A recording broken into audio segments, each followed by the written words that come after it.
Burada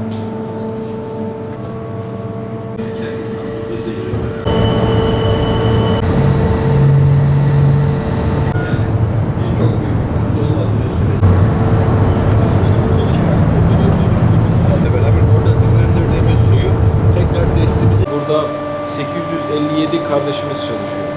Bu 857 kardeşimizin 740'ı mavi yakalı ve üstelik buranın çocuğu. Yani Siirtli, Şirvanlı bu bölgenin insanı hem bölge ekonomisine hem ülke ekonomisine çok büyük katkılar sağlayan bir tesis. Ülkemizin önemli bakır ihtiyacını karşılayan bir tesis.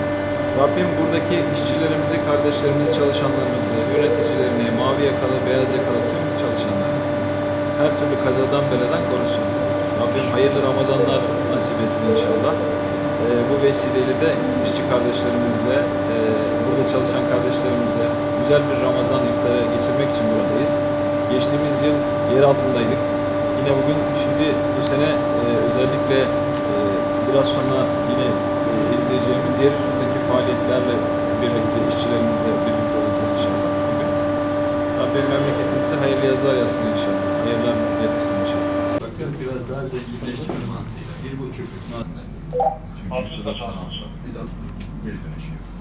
Kas sistemine gönderiyoruz. Orada çimentoyla karıştırıp yer altından.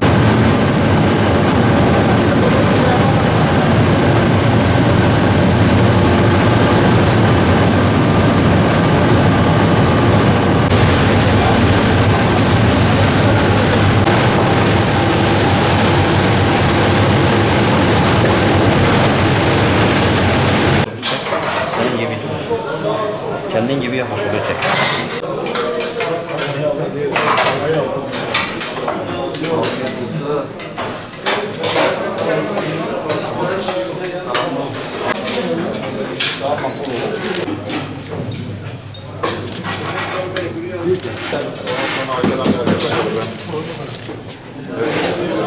Evet, afiyet olsun.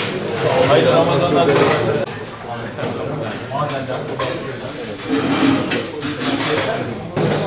Güzel bir ekmek